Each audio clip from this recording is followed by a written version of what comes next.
Breaking news mga kababayan. Nako po, sumabog ang balitang ito. Senador Marcoleta inambush daw. Video sa pag-ambush kay Marcoleta, hawak na ng otoridad. Nako, bakit walang balita sa mainstream? Sa kung ano-anong mga vlogger, bakit wala? Bakit hindi binabalita ito? Mga kababayan, totoo kaya ito? Na inambush si Senador Marcoleta ng mga kalaban? Nako po mga kababayan, i-check po natin. Pakinggan po natin ang bidyong ito. Nako, nakakakilabot ito mga kababayan ko. Ito po, pakinggan po natin ang video na galing kay Munting Kaalaman na di umano inambush daw ng kalaban si Senador Marcoleta dahil sa kanyang mga pasabog. Nako po mga kababayan, nakakakilabot po ito. Totoo kaya mga kababayan? Ito po ang balita. Nako, pakinggan po natin si Munting Kaalaman na magaling talaga ito. Hindi nagpapakalat ito ng fake news. I-check po natin kung meron talagang totoo na itong si Senador Marcoleta inambush dahil po sa pagbulgar ng mga kawatan, pagtugi sa mga magnanakaw. Nako po, nakakakilabot ito. Kumusta kaya si Senador Marcoleta dito? Pakinggan po natin. Alaman niya pala, nako, Marcoleta inambush at hawak daw ng mga otoridad ang video ng pagkaka-ambush daw kay Senator Rodante Marcoleta. Kalat ngayon sa social media sa iba't ibang platform at viral pa ito nga isang post sa Facebook ng nagngangalan Drick TV po. Ayan po, mababasa nyo. May pamagat na Senador Marcoleta, munti ka ng ma-ambush. Wala pong question mark, no? Ibig sabihin, Munting Kaalaman, inambush talaga ito. Ayan o, video sa pag-ambush kay Marcoleta, hawak na ng otoridad. Nako, mga kababayan, nakakagimbal po itong balitang ito. Ituloy natin. Huwag naman sana. Sabihin, tahasan niyang sinasabi, talagang na-ambush itong si Senator Rodante Marcoleta, no? Video sa pag-ambush kay Marcoleta, hawak na ng otoridad. May 55,000 reaction na po, may 15,000 mahigit na comments na po, at sa ngayon, sa kasalukuyan, 5.9 share. Kung sa engagement nito, kulang-kulang mga 8 to 10 million views na. Nako, mga kababayan, totoo kaya na inambush si Marcoleta? Bakit wala tayong balita sa radyo, sa dyaryo, sa TV, sa mainstream, sa Channel 7, sa DCRH, sa Net25, sa kung ano-anong mga balita ito? Bakit walang kumakalat? Baka pinagtakpan ito mga kababayan. Nako, wag naman sana. Nakakagimbal po ito. Isipin nyo, 5.9k share na. Tapos may 15,652 na comment.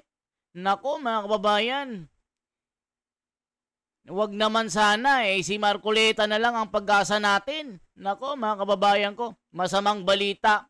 Ambush kay Marcoleta, hawak na ng otoridad ang nasabing video. Nako po mga kababayan ko. Wag naman sana Munting Kaalaman. Sana fake news ito. Wag naman sana, wala na tayong pag-asa na senador. Yan na lang yung natitira na magaling na abogado. Mula nung nandyan si Senator Miriam Defensor Santiago, dumating si Senador Marcoleta na tunay na senado. Tunay na senador. Sino nang magtatanggol sa atin? Si Ping Lacson, si Tito Soto, Erwin Tulfo, Remulla. Mga ano naman ito? Mga 74 naman ang grade ng mga ito. Huwag naman sana. Nako, delikado po ito. Hindi naman to video pero picture lang, no? Pero sa ganung kalkula, may mga million views na to kung susumawumuin. No? Ngayon, batay po sa mga nagko-comment dito, talagang totoo daw po na ambush si Senator Marcoleta. No? Pero para sa akin mga kamunte, sa akin pagsusuri, no? Bakit hindi to binalita? Wala itong balita na nakarating sa atin. Para sa akin, isa to malaking fake news. Ayan mga kababayan, sana fake news po ito kasi wala tayong makitang balita sa TV. Channel 2, alam nyo naman ang Channel 2, binakbakan ni Marcoleta yan. Unang ibabalita yan na si Marcoleta may masamang nangyari. 'Di ba? Isusunod ng Channel 7, Net25, bakit walang balita dito? baka nga fake news ito. Nako po mga kababayan, nakakagimbal po ito. Di ba? Alam nyo bakit? Dito po sa isang post nito na ka-church niya ni Senator Dante Marcoleta na nagsabi, may napabautismo kanina si Kadante. Meron din ako 3. Pare-pareho kami nandun kanina. Paano nangyari ang kwento na yan? Ayan sabi, Isipin nyo, yung kasimbahan ni Senador Marcoleta, may napabautismuhan o napaanib sa reliyon ni Senador Marcoleta. Ayan may napabautismuhan. Kanina si Caro Dante Marcoleta. Meron din ako 3. Pare-pareho kami nandoon kanina. Paano nangyari ang kwento na yan? Tignan nyo. Sana hindi ito totoo mga brothers and sisters. In faith, nako mga kababayan, wag naman sana ako kinikilabutan po ako dito. Wag naman sanang totoo ito. Sino na ang pag-asa ng bayan? Pag nangyari ito, malaking gulo ito. Malaking people power ito. Kung ginawa nila kay Marcoleta ito, nako po. Hindi totoo yan, mga brothers, sabi. Ito siya mismo nagsabi. At ayon din mismo sa picture, ito po, na si Senator Marcoleta at napakalaking news nito. Kung ma-ambush po si Senator Marcoleta, may mga media po tayo dito na tinatawag na sa city. Lalo na pag mga Sabado-Linggo, active pa rin ang mga media niyan.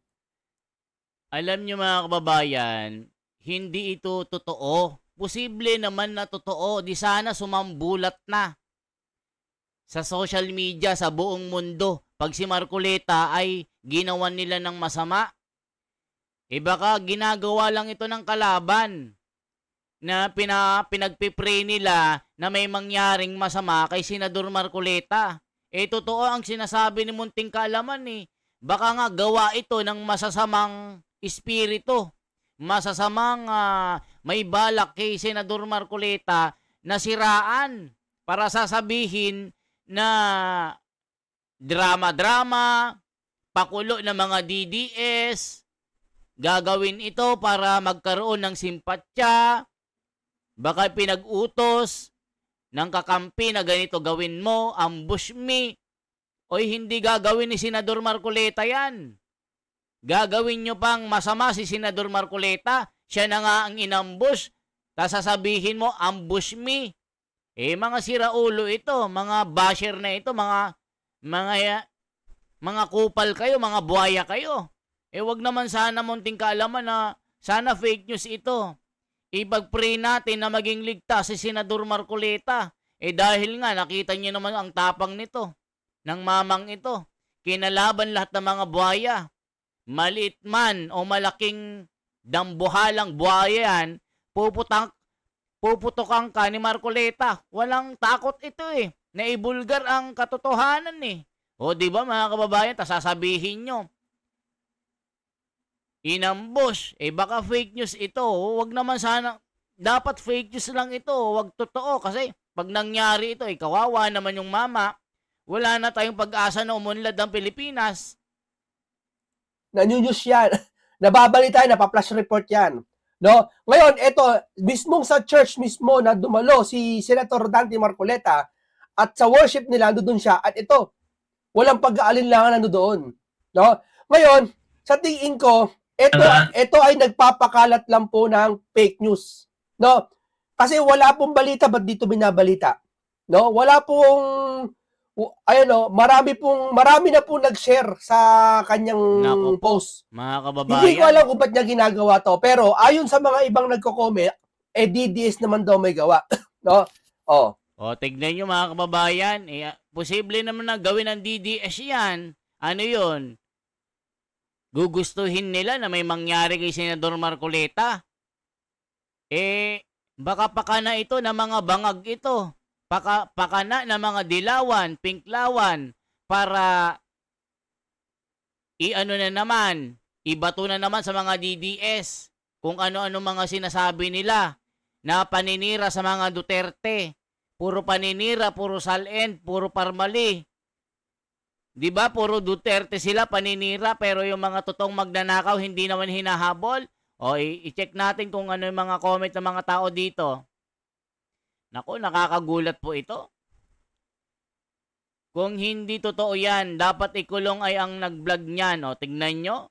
Totoo ba ang nabalitang yan? Sign na ito na talaga, wala nang ibang may kasalanan. Dito alam na, walang katibayan. May Diyos yan si Senador Marcoleta, hindi hahayaan ng ama na mapahamak yan. Sabi po, muntik na maambush daw, hindi ambush. Dapat maparusahan ng may pakana, salbahe sila. Bakit kasi walang aksyon ang otoridad sa fake news? Hindi ako naniniwala dyan. Naku mga kababayan, nakakagulat po ito. Pero hindi po, yan ang mahirap eh. Sisisihin nyo naman ang DDS. Oo, Isang totoo tao yan. lang gumawa, sisisihin nyo kabuuan. Oh. DDS na naman. Basahin po natin ang comment ha. Wala namang ganyan niyang kundi yung nasaktan ng mga buhaya. Oh, tignan nyo. Katakot, baka utos ni BBM at alam na, yan meron silang hawak na mamamatay tao sa Kumar. Nako, dapat mag-iingat Senator Dante Marcoleta. Siguro. O, tignan nyo mga kababayan, sana fake news yan, DDS page yan. O, tignan nyo, DDS na naman may kasalanan, mga kupal. Ayan kita nyo po sasabihin ng mga ambush me daw, sinong tanga na magpapa-ambush? Marcoleta, drama daw. Nako po, check natin. Mga kupal ba kayo? Gagawin ba ni Senador Marcoleta yan? Na magpapa-ambush? Mga tanga? Tanga lang ba kayo? O kupal lang kayo? O, check natin. Ay may panahon. Lagi kong naririnig na sa buhay, ang bawat kabanata ay may nais na ipabatid sa atin at ipaalala.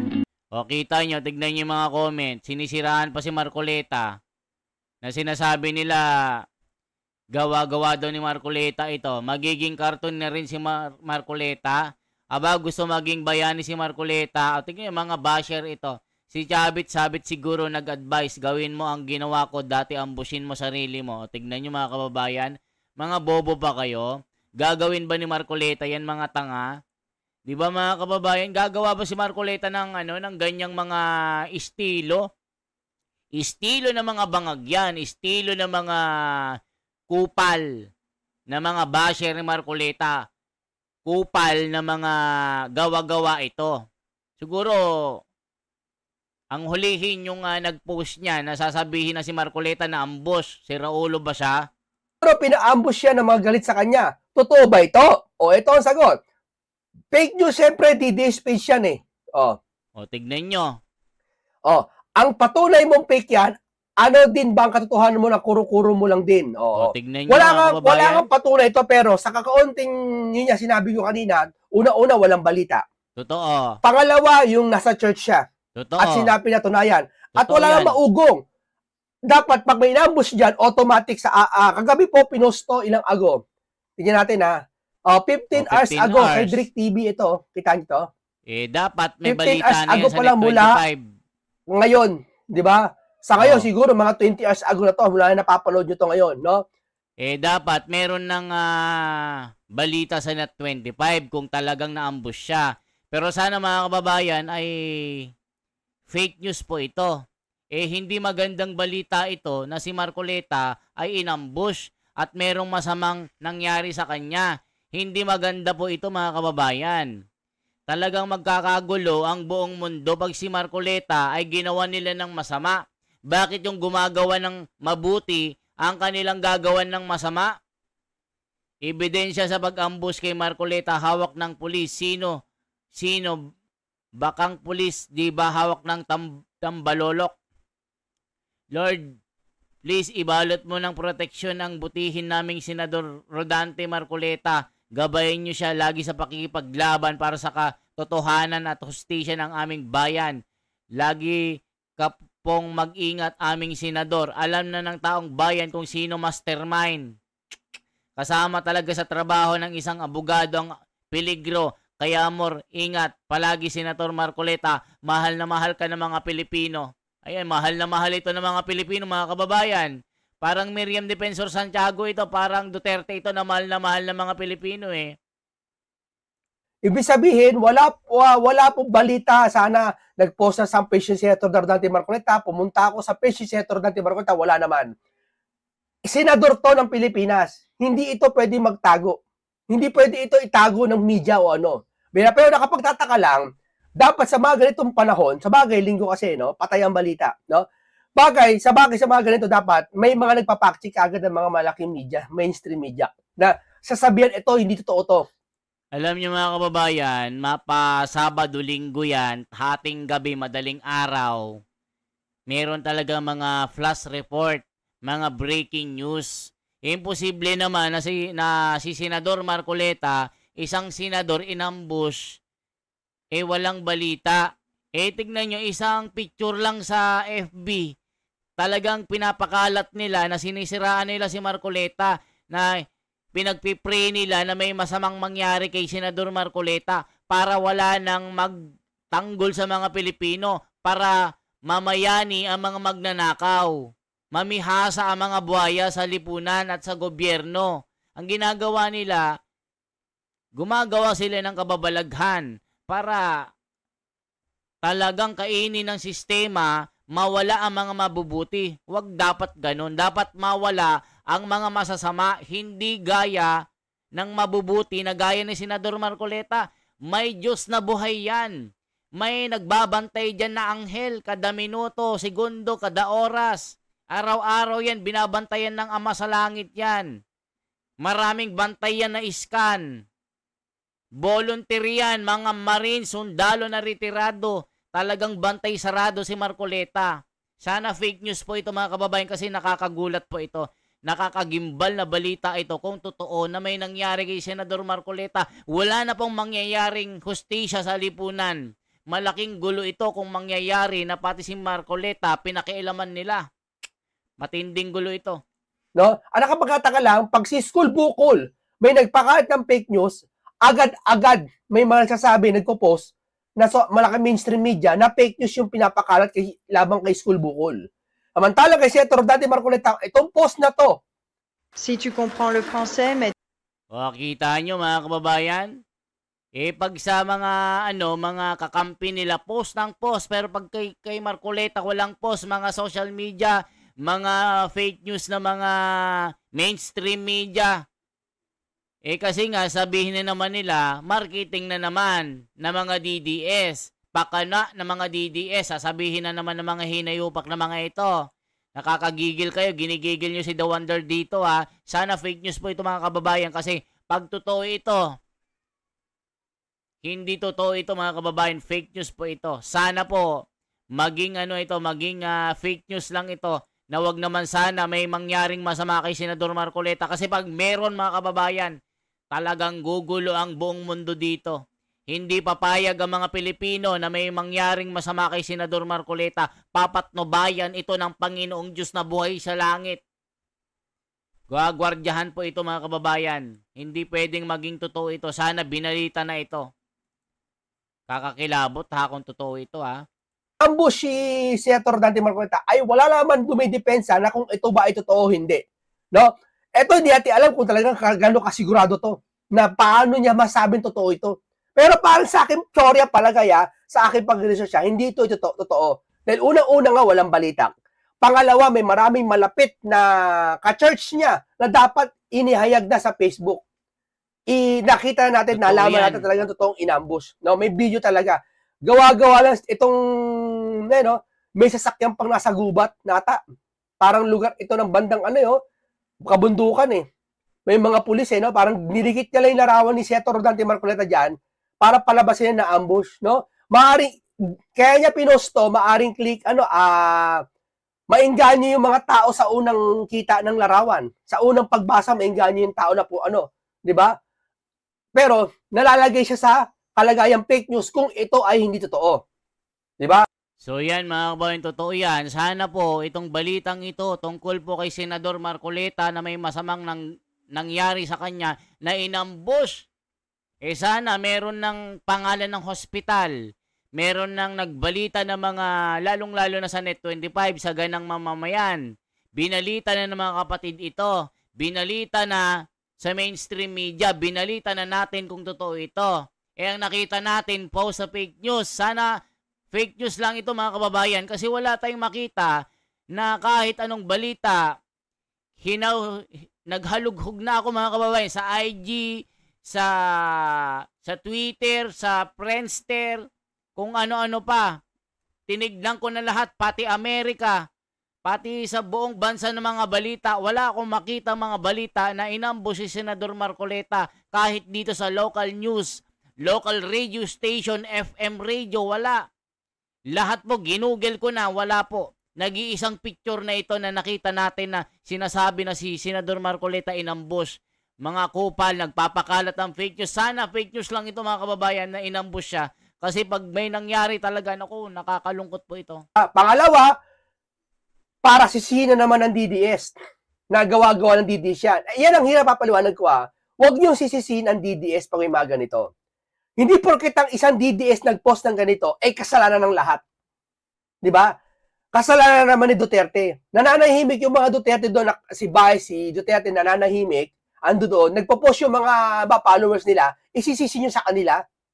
Sa tingin mo, masaway ba ni Sara yan? Na, oy, huwag kayo mag-post ng ganito.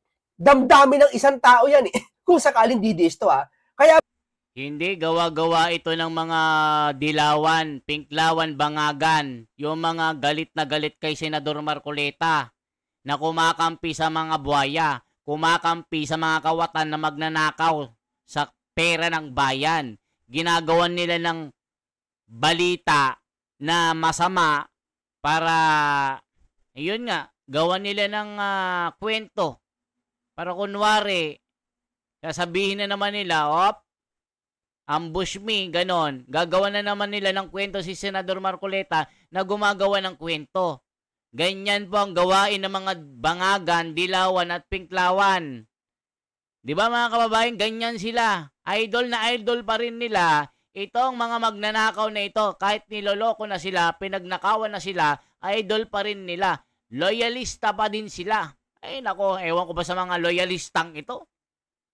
Ninakaw na ng bilyon, trilyones, idol pa rin. Nako po.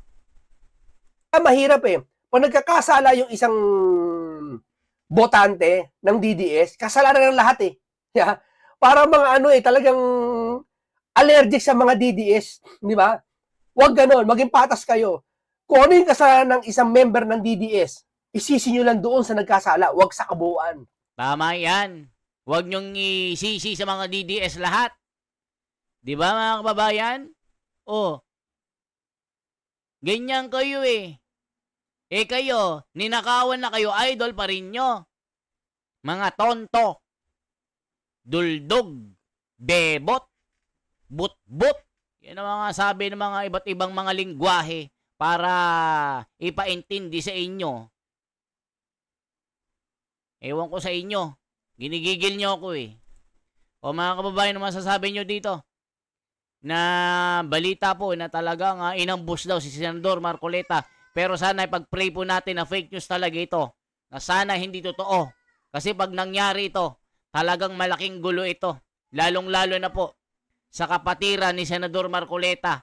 Talagang hanapin kahit saan yung nagkasala kung mangyari ito. Talagang pati buhok. Mayayari kung sino ang may kasalanan. Kung totoo ito, pero wag naman sana kasi nakakaiyak po ito mga kababayan na gagawa sila ng fake news para lang pag-usapan.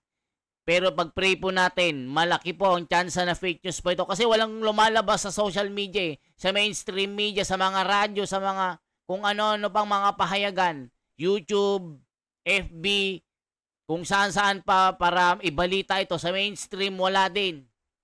Kaya mga kababayan, yan lamang po ang aking bahagi. Sana po pag-pray natin na laging ligtas si Senador Marcoleta sa bawat araw ng kanyang pamumuhay, sa kanyang pagtatrabaho, sa kanyang paglakbay, sa kanyang pagharap sa mga matitinding problema na hinaharap ng ating bansa na lagi niyang iniisip ang kapakanan ng mga Pilipino para ipagtanggol tayo sa mga magnanakaw.